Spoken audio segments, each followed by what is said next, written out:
Hi everyone, this is Sunny Narang.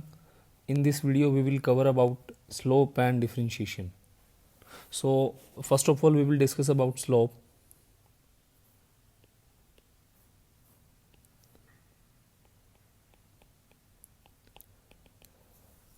I think everybody knows about that slope. Slope का basic meaning होता है steepness. Steepness का meaning रहता है जैसे कोई भी एक हम एक्स वाई कोऑर्डिनेट ले लेते हैं एक्स वाई, यहाँ पे ये जो लाइन है इसको स्लोप बोल देते हैं ओ ए इज़ द स्लोप. अब हाल ही में आपने 10th में पढ़ा होगा ओम्स लॉ. ओम्स लॉ के अंदर आप सभी ने ये पढ़ा है कि वी आई रिलेशनशिप क्या होते हैं. वी आई रिलेशनशिप हमें रेजिस्टेंस प्रोवाइड करता है. तो वहाँ पे आपको आपके टीचर ने ये बताया होगा कि O A is a slope line. O A is a slope. तो this slope represents the constant quantity means resistance. So यहाँ पे हम बेसिक ही डिस्कस करेंगे. तो जनरली होता क्या है, स्लोप को हम m से रिप्रेजेंट करते हैं. तो m के अंदर क्या होता है, मान लो हम यहाँ पे कोऑर्डिनेट ले लेते हैं, ये वाला कोऑर्डिनेट है. तो यहाँ पे ये कोऑर्डिनेट क्या हो जाएगा आपका, एक ये ले लेते हैं. तो ये वाला x1 y1 एंड ये वाला x2 y2, right. x1 y1 और x2 y2 हम इसका स्लोप कैलकुलेट करना चाहते हैं. तो m की वैल्यू दो तरह से कैलकुलेट होएगी. एक तो यहाँ पे y2 minus y one over t2 minus t1, sorry x2 minus x1, not t2, x2 minus x1. So change in y with respect to change in x. Slope का मीनिंग यही रहता है कि अगर कोऑर्डिनेट के अंदर y कोऑर्डिनेट के अंदर जो चेंज होता है, x के रिस्पेक्ट में जो चेंज होता है, उनका रेशियो हमारा स्लोप माना जाता है. तो इसके अंदर हम एंगल की फॉर्म में भी कैलकुलेट कर सकते हैं. जैसे मैं इसका एग्जांपल लूँ, अगर मान लो यहाँ पे मैं थीटा ले लेता हूँ. आपने 10th में ट्रिग्नोमेट्री पढ़ी है कि वहाँ पे tan थीटा की वैल्यू क्या होती है. tan theta equals to perpendicular upon base. So what is perpendicular here, perpendicular is v and over i. So v by I को हम r कह देते हैं, v by I r. So tan theta represents the r. मैं यहाँ पे 10th का concept इसीलिए उठा रहा हूँ क्योंकि आप सभी ने अभी 10th रिसेंटली ही करी है, तो ये थोड़ा बहुत उससे रिलेट करता है. तो स्लोप का मीनिंग आपको अच्छे से समझ में आना चाहिए. इसका डेफिनेशन बता देता हूँ मैं आपको क्या होता है. It is defined as the change in y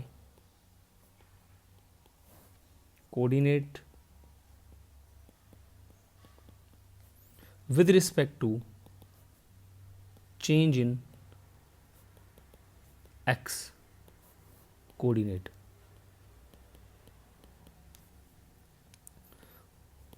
Of that line, right. तो स्लोप फॉर्मूला जो होता है, जनरली जो इसका फॉर्मूला रहता है वो हमें ये बताता है कि किसी भी कर्व का स्टीपनेस कितना है, किसी भी इंक्लाइनेशन का स्टीपनेस कितना है. ठीक है. The slope formula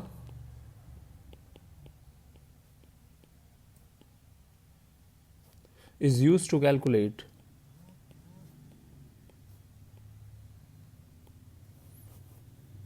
the inclination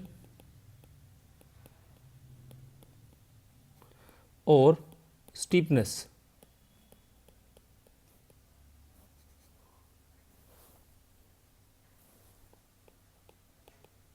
of a line. तो अगर मैं इसको जनरली प्रैक्टिकल लाइफ में बात करूं, स्लोप क्या चीज़ होती है, तो स्लोप का मतलब होता है कि हमारे, जैसे मान लो हमारे घर में स्टेयर्स हैं, राइट. तो स्टेयर्स के नीचे का हिस्सा क्या होता है, स्लोप ही होता है. जैसे ये स्टेयर्स हैं, तो यहाँ पे ये वाला हिस्सा, दिस लाइन. अब मान लो हम छत पे चल रहे हैं, फर्स्ट फ्लोर पे जा रहे हैं, ये वाई कोऑर्डिनेट है और ये एक्स कोऑर्डिनेट है. तो यहाँ पे देखो हमारे फ्लोर के साथ ये थीटा एंगल बनता है स्टेयर्स का. तो हम स्टेप बाय स्टेप ऊपर चढ़ते हैं. तो यहाँ पे ये इसके जो नीचे वाला हिस्सा होता है, ये आपको स्लोप ही तो रिप्रेजेंट करता है. ये जितना ज़्यादा हाई होगा, जितना ज़्यादा एंगल हाई होगा, स्लोप उतना ज़्यादा होगा. तभी तो बोलते हैं, जैसे मान लो पार्क के अंदर जो झूले होते हैं, जो स्लाइडिंग वाले, ये स्लाइडिंग वाले, यहाँ पे कोई बच्चा चढ़ जाएगा और यहाँ से वो स्लिप होके नीचे आ जाएगा। जनरली वाटर पार्क के अंदर भी आपने देखा होगा काफ़ी हाइट पे जा कर के स्लोप बनाए जाते हैं, तो वाटर पार्क के अंदर वहाँ से पानी को फ्लो करवाते हैं और उसके ऊपर हम लोग बैठ करके अपना इजीली इंजॉय करते हैं। So there is a different types of meanings of slopes, हर जगह इसका कहीं ना कहीं अलग अलग यूज़ रहता है। तो आई थिंक स्लोप का मीनिंग आपको क्लियर हो गया होगा कि स्लोप होती क्या चीज़ है। तो जनरली हम इसके ऊपर एक छोटा सा क्वेश्चन कर लेते हैं कि स्लोप होता क्या है। हम एक कोऑर्डिनेट लेते हैं, एक एक्स कोऑर्डिनेट हो गया और एक वाई कोऑर्डिनेट हो गया। अब एक्स की वैल्यू दी हुई है आपको, जैसे हमें कोऑर्डिनेट दिए होते हैं 3,8 एंड 2,2, ये मान लो हमें कोई कोऑर्डिनेट दे दिया और आपको बोल दिया गया कि फाइंड आउट द स्लोप। अब यहाँ पे 3 आपका x1 हो गया, ये y1 हो गया, ये x1 और ये y1, ये x2 हो गया और ये y2 हो गया। अब हमें स्लोप कैलकुलेट करना है, तो स्लोप का मतलब क्या होता है, y2 minus y1 over x2 minus x1 is equal to m। So m is equal to what, y2 कितना है 2 minus 8 divide by 2 minus 3, so minus का 6 over minus 1, then slope will be equal to 1, sorry slope will be equal to 6। ये हमारा slope हो गया, ठीक है। And अगर हम इसको एंगल की टर्म्स में देखें, स्लोप को एंगल की टर्म्स में भी कैलकुलेट कर सकते हैं। अभी मैंने आपको बताया, जैसे ओम्स लॉ वाला एग्जांपल लिया था मैंने, तो m is equal to tan theta. Tan theta आपको स्लोप कैलकुलेट करना बताता है in terms of angle. So अगर आप थीटा कैलकुलेट करते हैं तो स्लोप कैलकुलेट हो जाएगा। जैसे मान लो ये एक 45 डिग्री है, तो आपको बोला इसका स्लोप कितना है, m की वैल्यू कितनी हो गई हमारे पास, m is equal to m equals to tan 45, तो m equals to tan 45 is 1, तो स्लोप की वैल्यू 1 आ गई। So there are so many methods, तो आपको ये ध्यान रखने हैं, स्लोप का बहुत यूज़ होता है 11th-12th के अंदर। तो बेसिकली ये टॉपिक मैंने तभी कवर किया है क्योंकि डिफ्रेंशिएशन जो होता है वो स्लोप अगर पता हो थोड़ा तो डिफ्रेंशिएशन हम कवर कर सकते हैं। तो डिफ्रेंशिएशन बेसिकली एक प्रोसेस होता है, मतलब हम डेरिवेटिव करते हैं उसके अंदर। तो डिफ्रेंशिएशन बेसिकली एक मेथड होता है finding the derivative of the function. तो डिफ्रेंशिएशन जनरली बच्चों मुश्किल ही लगता है 11th में आने के बाद, स्टार्टिंग के अंदर अगर ये ढंग से ना किया हो तो काफ़ी सारे क्वेश्चंस मान के चलो नहीं होते सॉल्व। ओके, डिफरेंशिएशन हमारा नेक्स्ट टॉपिक है। इसके अंदर डिफरेंशिएशन क्या रहता है, it is a method of finding the derivative of a function. किसी भी फंक्शन का डेरिवेटिव कैलकुलेट करना हो। सो डेरिवेटिव बेसिकली क्या होता है, एक प्रोसेस होता है जिसके अंदर हम instantaneous rate of change of function calculate करते हैं। तो डेरिवेटिव का मतलब क्या रहता है, डेरिवेटिव का मीनिंग रहता है कि हम, ये एक प्रोसेस है जिसके अंदर हम क्या करते हैं, we find the instantaneous rate of change in function based on one of its variable। अब जैसे मैं इसको सिंपल लैंग्वेज में बताऊं, आप लोगों ने अभी 9th के अंदर जैसे आपने वेलोसिटी पढ़ी थी, वेलोसिटी हो गया, स्पीड हो गया, तो वहाँ पे ना एक कंसेप्ट आता है इंस्टेंटेनियस वेलोसिटी। तो इंस्टेंटेनियस वैसे 10th में 9th में नहीं आता है क्योंकि एवरेज वेलोसिटी तक ही रहता है। इंस्टेंटेनियस का मतलब होता है कि speed of an object at a particular instant. अब किसी भी पर्टिकुलर टाइम के लिए हम लोग इंस्टेंट वर्ड यूज़ करते हैं हमेशा। फॉर एग्जांपल, अगर मान लो कोई बच्चा है छोटा, उसे मान लो चॉकलेट चाहिए, वो बोलता है कि right now I want this chocolate. Right now का मीनिंग क्या होता है, इंस्टेंटेनियस। सो इंस्टेंट मतलब वहाँ पे टाइम डिफरेंस की वैल्यू 0 होती है। So there is a very small difference between time.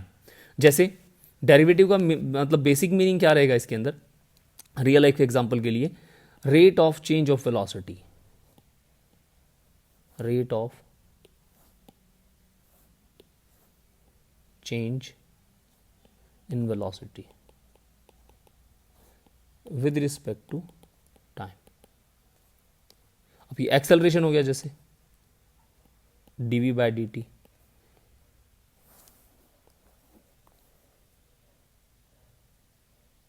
Clear.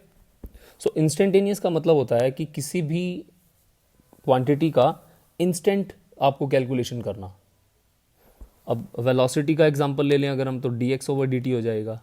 तो यहाँ पे जो आप देख रहे हो dx dv, अभी आपने देखो स्लोप अभी कैलकुलेट किया, स्लोप के अंदर आपने क्या देखा, स्लोप में आपने देखा कि y2 minus y1 over x2 minus x1। अब यहाँ पे ये आपने 10th में फॉर्मूला पढ़ा था। अब 11th में क्या बोलते हैं, इस वाली टर्म को डेल्टा वाई बोल देंगे और नीचे वाली टर्म को डेल्टा एक्स बोल देंगे। So m equals to delta y by delta x. इसका मतलब क्या है कि change in y with respect to change in x। तो चेंज इन y कितना, y2 माइनस y1। अगर मान लो मैं आपको ये बोलूँ कि यहाँ पे चेंज जो है वो बहुत स्मॉल, काफ़ी ज़्यादा कम है, काफ़ी ज़्यादा कम का मतलब उनमें गैप बहुत कम है।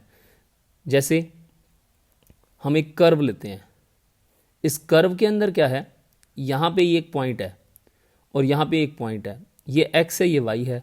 अब इनके बीच का मुझे स्लोप कैलकुलेट करना है। तो स्लोप का मतलब क्या होता है कि एक उसके ऊपर हम एक लाइन ड्रॉ कर दें, इस लाइन को टेंजेंट बोलते हैं।